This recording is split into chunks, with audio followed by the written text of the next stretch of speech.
Hello and welcome to another episode of Teaching with Madly Learning. Recently, my daughter woke up with a runny nose, congested, sore throat, and a sore stomach. Well, this is 4 symptoms, and that meant that she was not going to school. This all of a sudden made me realize that as teachers, because of the situation that we are in, especially if you are a teacher with family members and dependents that rely on you to take care of them, and you qualify for things like family status, that this is a factor you need to consider. If I wake up and I do not pass my COVID screening test, it means I don't go into work. And we all know as teachers that if we don't go into work, we have to send in lesson plans. Except this year, unlike many others, it's not simply that we can go back to work when we're feeling better, or that we are allowed to just go to work even when we're only mildly feeling ill. This year, it means if we are not feeling well, we aren't going into work, and we're not going into work for probably a couple of days while we wait for our COVID results to come back. So that means that we need to be overprepared this year more than any other years with plans for supply teachers or occasional teachers to be able to pick up and go with our class. So the last thing you probably want to be doing when you are not feeling well is to be writing a week's worth of plans for your students and submitting them every single day. So for this reason, I think it's super important that we develop emergency lesson plans that are sitting in our classrooms ready to go. So in the event that we are off for 1 day, 3 days, 7 days, or even 14 days, we have enough resources and material that give our students meaningful tasks to do while we are away that are simple, easy, and straightforward for our occasional teachers to follow while still being able to cover curriculum. So tonight, I want to talk about how to plan and prepare your emergency supply plans for the event that you wake up in the morning and you're going back to work for a couple of days. So thank you so much for joining me. My name is Patty and I am a teacher here in Ontario, Canada. And every Monday night we have a new video that comes out talking about all things teaching and learning in the junior grades. It is my hope that through these videos we can make teaching and learning simple, stress-free, and fun and engaging for both you and your students. So yet we're talking about emergency supply plans. So first, what are emergency supply plans? Ideally, these are plans that you already have created. Now, some administrators will ask you to submit these to the office so that you have just one-off lessons. Typically, these would be one-off lessons that would be covering 1 to 3 days worth of content that are simply you drop in and they could complete them, and they really might not necessarily have to be related to what you're doing. They're just a lot of busy work. That's in a traditional year. This year, we might need to have a bit more robust plan for our emergency supply plans, because if we are not feeling well and taking care of our friends, family, and dependents, then we need to have a set of plans that are covering curriculum expectations, because our absences will most likely be a lot longer than they typically would be in other years. Okay, so first things first, let's talk about your teacher binder. So I want to walk through how you can plan, set up, prepare, and have it ready to go, an emergency supply plan in your classroom so that when you wake up sick, you don't have to come up with something. So the first thing you should start with is a binder. And you should have a binder in your classroom that is on your desk or clearly visible for an occasional teacher or even a colleague that might need to come in and cover for you while you're away. Being able, yes, you might want to have something that's submitted to the office, but I always really like to have something that was on my desk and it was easily describable. Whether it was, look for the hot pink binder on the shelf that says supply, and it was really clear that that's exactly what it was for. Often this would sit on my desk or it would sit really close to my desk so that anyone who was coming in coverage for my class in the event of an emergency or the event that I was too ill to come up with supply plans, they would be able to easily find these here. Now, the next thing I think is important for you is you have a binder, but your binder needs to be organized. Your notable and noteworthy students where there is information about what works, what doesn't work, what this occasional teacher will need to know, and if you have any students who are getting external support or being withdrawn for any reason, this should all be indicated here. And there should be some indication in your binder that you want the teacher to read this first before they do anything else. So even if you are submitting instructions for the occasional teacher, you should indicate that there is a section that they should read first. Their day will always go by so much easier if they have a little bit of background information on your students.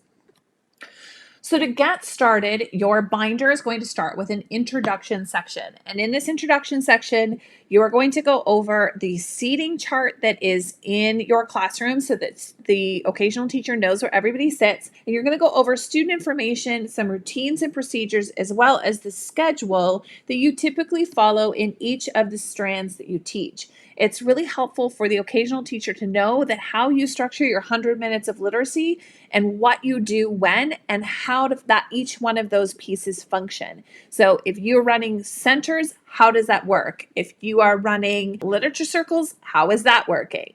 So you want to be really clear about what that looks like. From there, you want to structure your binder by strands that you teach. So if you're teaching literacy, math, science, social studies, art, drama, phys ed, you want to have a different section for each one of those subjects that you are responsible for teaching your class. So you want to structure it so that each one of these sections is going to contain information about things that are covered in that subject. So in language, you're going to want to have under the language section, you're going to want to have 4 subsections to cover your oral activities, to cover reading, writing, and media. For math, you're also going to want to have those subdivided into the different strands. So all of the different strands that are included in the math curriculum, you're going to want to have a bunch of lessons for each one of the strands. So how that could work, I'm going to show you an example of the reading section that could be included in your emergency supply binder. So you could have sections of lessons that relate to different curriculum strands that you could reference all throughout the year. We could probably anticipate that you're going to be off more than once for an extended period of time during this year, so you will need to have a variety of different activities that would encompass different parts of the year. So for instance, you would have, say, a series of lessons that a teacher could follow over a couple of days. They could work through this page for oral language or for reading for a couple of days, and contained behind those lessons are going to be all the materials the teacher would need. So a reading, some graphic organizers, some questions that they could be doing. Also, lesson B, again, this is a series of lessons that the teacher could complete over a couple of days for reading only in your class. And this could cover a couple of days. And again, that has all of the content that they could do. And this is not going to be content that you would regularly do in your class, but this is going to just be kind of bonus content. So as you can see, structuring your supply plan binder for extended absences can be structured in a way that you could have lessons that a teacher could follow, and then they would have the corresponding activities that would go with it. Now, in this model, what you would do is when you're sitting at home and you realize that you won't be going in, you can leave the activity by simply sending an email to your office admin or your principal saying, please see supply binder, read introduction section, then complete reading lesson D over the next couple of days. And the teacher could go through and say, okay, we'll first do reading lesson D1, then reading lesson D2. And as the teacher leaves, they can simply check off what they completed. And the teacher that comes in the next day can resume what you did and what you went through. And you can then subsequently say in the next couple of days, go through lesson E or lesson A if you want to go back and redo something. And then once you come back into school, you can see which activities based on the check marks that the teacher was able to do. And then you could always go back in and substitute that series of lessons with some other activities or change up the reading and keep the activity the same. So for example, you have read a newspaper article. Well, here's the newspaper article that's been assigned, but you can go back and say, read a newspaper article, and simply attach a different newspaper article the next time. And then your students can complete these same activities based on the newspaper article that is now different. So different article, same task. So it's familiar, but they know what they're doing. Now, the same thing can happen in math, in science, in social studies, and even in the arts and gym. You can have a group of lessons and activities, and when you are emailing the information to your principal, you can simply, instead of writing out all of your lesson plans, just simply reference the lesson that you want the supply teacher to complete. So I would like you to complete lesson A 1 through 3, lesson in social studies. In reading, complete lesson B1 and 2. And that is much simpler because all of the information is there for the teacher. So it's a little bit less work for you. And then when you go back in, you can either substitute or just make a record of what's been completed and then not have to repeat it. And if you have a variety of activities that are in this binder that can be referenced, then you can be assured that you have plenty of material that you can give a supply teacher with very little prep and planning from your end when you are ill at home. So all of the lessons and activities that I've shown you here are actually lessons and activities that are part of my at-home learning packages that are for sale on TPT.